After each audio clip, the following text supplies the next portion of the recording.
सुप्रभात प्यारे विद्यार्थियों, बीए द्वितीय वर्ष की कक्षा में आप सभी का हार्दिक स्वागत है। आज हम द्वितीय वर्ष की इस कक्षा में द्वितीय प्रश्न पत्र के अंतर्गत एकांकी के तत्वों पर चर्चा करेंगे।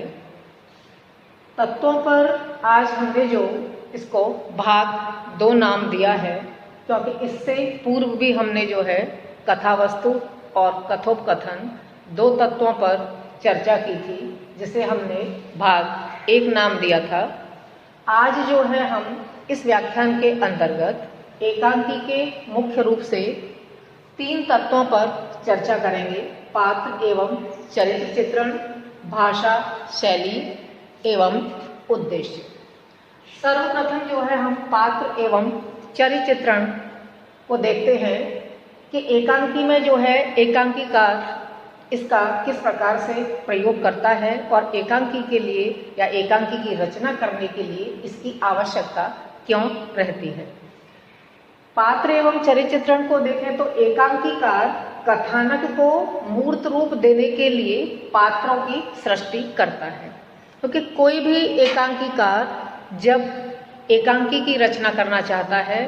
तो उसके मानस पटल पर जो है एक कहानी जो है अंकित होती है। उस कहानी के अनुसार वह जो मन में अंतर्मन में चल रही है उसको वो अन्य लोगों के समक्ष जो है प्रस्तुत करना चाहता है। जब वह अपनी उस कहानी को प्रस्तुत करेगा तो जो हमारे मानस पटल पर अंकित जो विचार हैं उनको यदि हम मूर्त रूप दे करके जो है अगर दूसरों के समक्ष प्रस्तुत करते हैं तो निस्संदेह रूप से जो है हमें पात्रों की जो है आवश्यकता होगी ही, क्योंकि किसी भी विषय को हम पात्र के अतिरिक्त अन्य किसी के माध्यम से हम उस बात को जो है स्पष्ट रूप से कहानी को किसी के समक्ष नहीं रख सकते, क्योंकि उसमें जो भी संवाद आएंगे, जिस प्रकार की बात को कहना है, एक श्रृंखलाबद्ध जो कहानी चलेगी उसको किस पात्र के माध्यम से किस स्थिति में ले जा करके और किस पात्र से किस वार्तालाप के माध्यम से उस कहानी को पूर्ण करना है, ये बात पहले जो है एकांकीकार को तय करनी होती है। और यदि पात्र नहीं है तो प्रारंभ से चलने वाली अंतिम समय तक जो एकांकी की कथा वस्तु है, यदि उसमें पात्र नहीं है तो आप उसको किस प्रकार से समझ सकेंगे, क्योंकि उसमें किसी भी प्रकार का जो है एक दूसरे का वार्तालाप नहीं होगा, संवाद नहीं होंगे और ये सारी चीज़ें नहीं होंगी, तो हम एकांकी की जिसकी रचना होने जा रही है उसको समझना हमारे लिए जो है बहुत ही मुश्किल होगा। यानी पात्रों की जो भूमिका है वो एकांकी में बहुत ही बहुमूल्य होती है, क्योंकि ये अलग अलग प्रकार से चयनित किए जाते हैं कि किस प्रकार की कहानी है, पात्र भी उसी के अनुसार जो है एकांकीकार चयनित करता है। उसके बाद आता है एकांकीकार ऐसे पात्रों का चयन करे जिसका संबंध जनजीवन से हो। अगर एकांकी जो है जिसकी कहानी वह समाज के समक्ष प्रस्तुत करने जा रहा है, एकांकीकार जो है, चाहे कहानी की कथा वस्तु किसी भी प्रकार की हो, सामाजिक राजनीतिक, लेकिन वो आएगी समाज के समक्ष जो है, तो उन्होंने कहा कि जो पात्र उस एकांकी में लिए जा रहे हैं या रखे जा रहे हैं या उनका प्रयोग एकांकी में किया जा रहा है, तो वो पात्र इस प्रकार के न हो कि वो जनजीवन से जुड़े हुए न हो और कहीं वो ऐसे एकाग्र अवस्था में पड़े हुए हैं या उन्हें किसी भी प्रकार के जनजीवन से संबंधित विभिन्न क्रियाकलापों या विभिन्न स्थितियों का उनको किसी भी प्रकार का ज्ञान नहीं है, तो निसंदेह रूप से वो अपना प्रस्तुतिकरण जो है, जो संवाद वो बोलेंगे या जिसका प्रस्तुतिकरण वो करेंगे, वो उतना सफलतापूर्वक वो नहीं कर सकते हैं। क्योंकि यदि उन्हें जनजीवन का पूरी तरीके से ज्ञान होगा तो जो भी संवाद उनको दिए जाएंगे या एकांकी में जो भी रोल वो अपना अदा करेंगे, तो स्वाभाविक रूप से क्या है कि वो बहुत सारी चीज़ों से वो पहले से भी अनभिज्ञ नहीं है, यानी उन्हें हर चीज़ का ज्ञान है और ज्ञान है तो वो बिना उसके बताए हुए भी या ऐसा उनके लिए ये रोल निश्चित किया जाए कि भाई इस प्रकार का जो है इनको प्रस्तुतिकरण करना है, तो वो अपना भी मिश्रण करके यानी अपने विचारों के अनुसार, अपनी आत्मानुभूति के अनुसार वो बहुत ज़्यादा अच्छा प्रस्तुतिकरण करने में सफल होंगे। क्योंकि हमने कई बार देखा होगा कि अगर कोई भी एकांकी जो है रंगमंच पर जब खेली जाती है और हम किसी भी पात्र को ये कहते हैं कि तुम्हें ये संवाद इस तरीके से बोलने हैं या ये तुम्हें इस प्रकार से रोल वहाँ पर अदा करना है, स्टेज पर आपको इस प्रकार से जाना है, तो रंगमंच पर जब प्रस्तुत उसको करना है तो उसका आभास कई बार पात्र स्वतः ये कहता है कि नहीं, मैं ऐसे नहीं, इसको मैं इस प्रकार से अच्छा प्रस्तुत कर सकता हूँ और इसका प्रभाव जो है वो समाज के लिए इस तरह से ज़्यादा उपयोगी रहेगा। वो ऐसा पात्र कब कह पाता है? जबकि वो जन जीवन से पूरी तरीके से जुड़ा हुआ है और उन सब क्रियाकलापों में ही उसने अपना जीवन यापन किया है, तो वो उन सारी चीज़ों से जुड़ा होने के कारण प्रस्तुतिकरण अच्छी तरीके से जो है कर सकता है। उसके बाद है स्वतंत्र एवं निजी व्यक्तित्व हो। जो भी पात्र चयनित एकांकी में किया जाए तो उसमें खुद सोचने की सामर्थ्य हो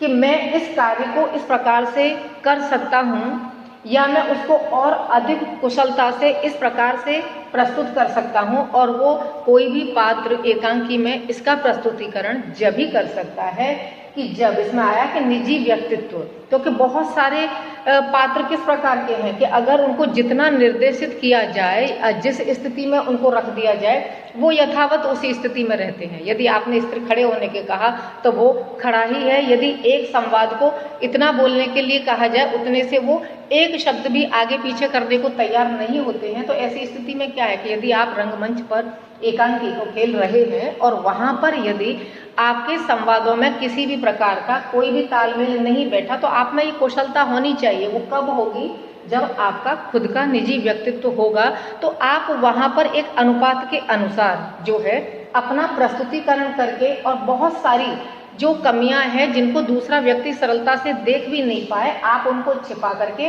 और उस एकांकी में जो है अपना अस्तित्व इतना अच्छा प्रदान करके और उस एकांकी को आप सफल बना सकते हैं, अगर पात्र में जो है निजी व्यक्तित्व हो और अपनी सामर्थ्य के अनुसार उसमें कुछ जोड़ने और घटाने की क्षमता जो है विद्यमान हो। उसके पश्चात है पात्रों की क्रियाशीलता में एकांकी की सफलता निहित है। यदि पात्र जो है क्रियाशील हों और उनमें कुछ नया नया करने की यदि सामर्थ्य होती है, तो निश्चित रूप से वो पूरी एकांकी की जो कहानी है वो उसको सफल बनाने में सहायक सिद्ध होते हैं। क्योंकि किसी भी एकांकी की रचना करने के पश्चात जो है, जब वह पाठकों के समक्ष जाती है या वह रंगमंच पर खेली जाती है, तो निश्चित रूप से पात्र ही उसका बहुत बड़ा आधार बिंदु होते हैं कि अगर संवाद बहुत अच्छे हैं, भाषा शैली भी बहुत अच्छी है, लेकिन अगर पात्रों ने उसका कुशलता के साथ प्रयोग नहीं किया और प्रस्तुतिकरण वो ठीक से नहीं कर पाए या जिसके अनुकूल पात्र होना चाहिए था उसके अनुकूल पात्र वहाँ पर परिलक्षित नहीं हुआ, तो निस्संदेह रूप से हमारी जो कहानी की कथा वस्तु है वो इतना अच्छा स्थान नहीं ले पाएगी या इतनी सफल एकांकी के रूप में वो सामने नहीं आ पाएगी। इसलिए यहाँ पर ये अत्यधिक जो है आवश्यक है कि पात्रों का जो है क्रियाशील होना जो है आवश्यक है। उसके बाद है पात्रों की संख्या सीमित हो, प्रमुख पात्र नायक कहलाता है। एकांकी जितनी भी मात्रा में उसको कथा वस्तु को चयनित किया गया है, उसके अनुसार एकांकीकार को ये बात पहले निश्चित करनी होती है कि इतनी कथा वस्तु को जो है दर्शाने के लिए कितने पात्रों की आवश्यकता है।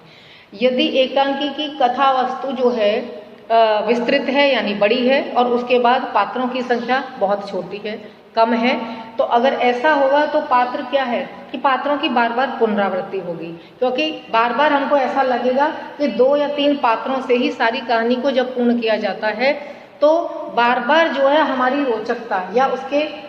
पढ़ने की जो हमारी आकर्षण है वो धीरे धीरे कम हो जाता है। क्योंकि हमारे मानस पटल पर वही 2 या 3 पात्र अंकित हो जाते हैं और उनके क्रियाकलाप और बात करने का जो ढंग है वो भी हम जो है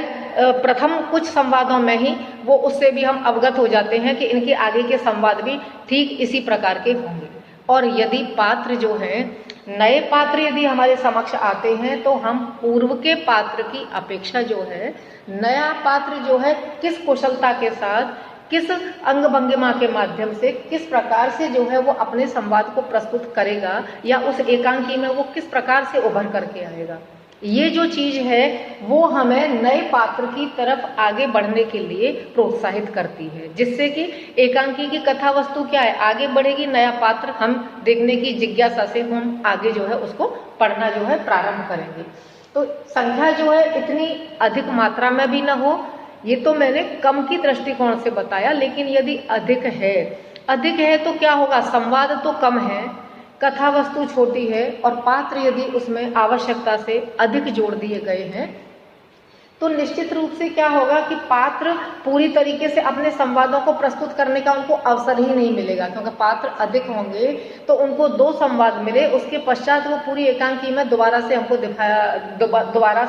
दिखाई भी नहीं देंगे। और फिर जो है उनके कम संवाद जब होंगे कि 2 या 3 या ऐसे संवाद होंगे तो उससे हम उस पात्र का मूल्यांकन करने में भी जो है उतनी सफलता नहीं हासिल कर पाते हैं, क्योंकि हो सकता है कि उस पात्र को किसी छोटे संवाद के माध्यम से ही चुना गया और उसने 1 या 2 ही संवाद हैं और मैं और ने ऐसे ही प्रस्तुत किए, लेकिन हो सकता है कि उसको अगर आगे और संवाद बोलने का अवसर मिलता तो निश्चित रूप से जो है वो उस अपनी कुशलता को जो उसके अंदर छिपी हुई है, जिसको वो छोटे छोटे संवादों के माध्यम से प्रस्तुत नहीं कर पाया,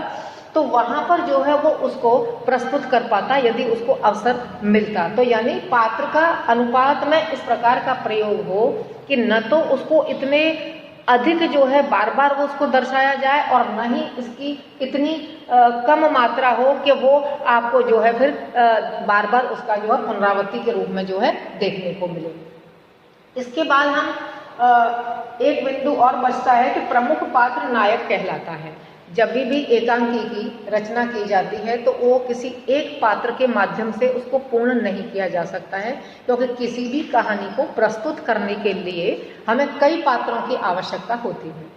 प्रत्येक पात्र एकांकी में उतना ही महत्वपूर्ण होता है जितना कि मुख्य पात्र। यहाँ पर दर्शाया गया है कि नायक कहलाता है, क्योंकि अगर एकांकी में मुख्य पात्र जो चुना गया है उसको हम नायक कहते हैं, लेकिन नायक को भी पूर्ण रूप में प्रस्तुत करने के लिए या उसको पूरी तरीके से जो है एकांकी में जो है उसकी महत्ता प्रदर्शित करने के लिए अन्य पात्रों की भी जो है उसमें आवश्यकता होती है, क्योंकि उनका सहयोग करने के लिए यदि अन्य पात्र नहीं होंगे तो स्वाभाविक रूप से उस मुख्य पात्र का यानी नायक का भी अपना कोई भी अस्तित्व नहीं होगा। इसलिए नायक के साथ साथ जो अन्य पात्र आते हैं वो भी एकांकी में उतने ही उपयोगी होते हैं जितना कि मुख्य पात्र होता है, क्योंकि मुख्य पात्र की महत्ता अन्य पात्रों से है और अन्य पात्रों की महत्ता जो है यहाँ मुख्य पात्र यानी नायक से होती है। तो इस प्रकार से जो है अलग अलग प्रकार के पात्र जो है एकांकी की कथा वस्तु के अनुसार जो है चयनित किए जाते हैं कि यह पात्र जो है किस श्रेणी का है और ये पात्र जो है किस श्रेणी का है। तो श्रेणीबद्ध उनको अलग अलग उनके संवादों के अनुसार जो है उनका फिर विभाजन किया जाता है। भाषा शैली अगला बिंदु है और अगला तत्व भी है, इसका जो है महत्वपूर्ण है वो भी जो है, क्योंकि अभिव्यक्ति के साधनों में सबसे महत्वपूर्ण है। यदि किसी भी एकांकी की रचना की गई उसके पश्चात यदि उसको रंगमंच पर प्रस्तुत किया जाए और पात्रों के माध्यम से ही किया जाएगा, यह भी एक स्वाभाविक है। लेकिन अब उसके लिए जब हम एकांकी को रंगमंच पर प्रस्तुत करेंगे तो उसके लिए हम बहुत सारे साधनों की हमको आवश्यकता होगी कि हमें यहाँ पर टेबल लगानी है, यहाँ पर लाइट है, यहाँ पर इसकी ये आवश्यकता है। जिन जिन चीज़ों की उस एकांकी से संबंधित जैसी कथा वस्तु होगी वैसी वैसी हमें सारी व्यवस्थाएं जो है वहाँ पर एकत्रित करनी होंगी। लेकिन सारे साधन जितने भी हम एकत्रित करते हैं उन सब साधनों में सबसे महत्वपूर्ण है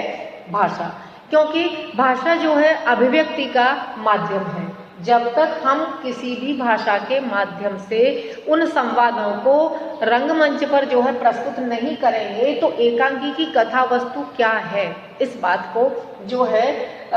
सामने विद्यमान जो भी व्यक्ति वहाँ पर है वो इस बात को या पाठक जो है इस बात को नहीं समझ पाएगा कि एकांकी आखिर क्या कहना चाहती है। तो इसके लिए भी ये है कि ये आवश्यक है कि जहाँ पर जैसे वातावरण में जो है एकांकी को प्रस्तुत किया जा रहा है तो एकांकीकार को इस बात का भी ध्यान रखना चाहिए कि किस प्रकार की भाषा का प्रयोग किया जाए जिससे कि वो संवाद जब पात्रों के द्वारा कहे जाएं तो वो सरलता से अन्य लोगों की समझ में आए, क्योंकि एकांकी अच्छी है या एकांकी का किस श्रेणी में इसको रखा जाए या एकांकी की कथा वस्तु अति उत्तम थी, इस बात को हम किस बात से सिद्ध कर सकते हैं, क्योंकि जब वो बात हमको भाषा के माध्यम से समझ में आएगी। यदि भाषा के माध्यम से समझ में नहीं आती है तो हम बहुत अच्छी एकांकी को भी जो है किसी भी प्रकार के स्थान के रूप में उनको स्थान प्रदान नहीं कर सकते, क्योंकि वो बात हमारी समझ से परे थी। भाषा का बोधगम्य होना आवश्यक है, क्योंकि अगर भाषा जो है अगर पात्रों के माध्यम से सबके समक्ष यदि प्रस्तुत की जाती है तो उसमें एकांकीकार को इस प्रकार का भी ध्यान रखना पड़ता है कि एकांकी की भाषा इस प्रकार की हो कि वो कहीं ना कहीं पर किसी भी प्रकार से उस भाषा के माध्यम से ज्ञान का जो है प्रचार प्रसार होता हो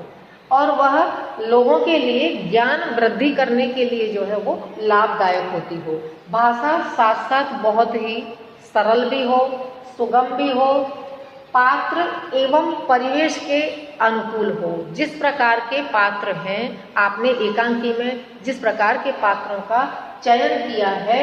आप भाषा उसी के अनुकूल ही आप प्रस्तुत करेंगे, क्योंकि भाषा पात्रों के अनुकूल होगी जब ही पात्र उस भाषा में अपने संवादों को बहुत ही कुशलता के साथ जो है प्रस्तुत करने में सफलता हासिल कर सकेंगे। इसलिए भाषा बहुत ही महत्वपूर्ण है। भाषा के साथ साथ यहाँ पर दर्शाया गया है शैली को। अब भाषा के साथ साथ शैली भी क्या है कि बहुत कई प्रकार की होती है। शैली जो है परिचयात्मक शैली, विवरणात्मक शैली, प्रश्नवाचक शैली। लेकिन जब हम एकांकी के लिए शैली का प्रयोग करते हैं तो हमें इस प्रकार का ध्यान रखना चाहिए कि यह जो है नाटकीय शैली में ही इसका प्रयोग किया जाए, क्योंकि यह नाटक की तरह से ही रंगमंच पर जब खेली जाती है तो जब तक उसमें नाटकीय शैली का गुण नहीं होगा तो निश्चित रूप से वह एकांकी जो है एकांकी का रूप नहीं ले सकती है। तो भाषा के साथ साथ हमें शैली का भी ध्यान रखना पड़ता है कि एकांकी के लिए अधिकांश मात्रा में जो है हमें नाटकीय शैली का ही चुनाव करना पड़ता है। आगे जो है तीसरा, हम इसका आगे आज जो हमने चयनित किया है उसमें तीसरा जो है हम इसका तत्व देखते हैं उद्देश्य। अपने उद्देश्य का कथन सांकेतिक ढंग से अभिव्यक्त करता है। अब एकांकीकार के उद्देश्य की स्थिति को हम देखते हैं कि उद्देश्य का क्या भूमिका जो है एकांकियों में रहती है। अब उद्देश्य क्या है कि जब एकांकी की रचना करने का मानस जब एकांकीकार ने निश्चित कर लिया कि मुझे इस प्रकार की एकांकी लिखनी है,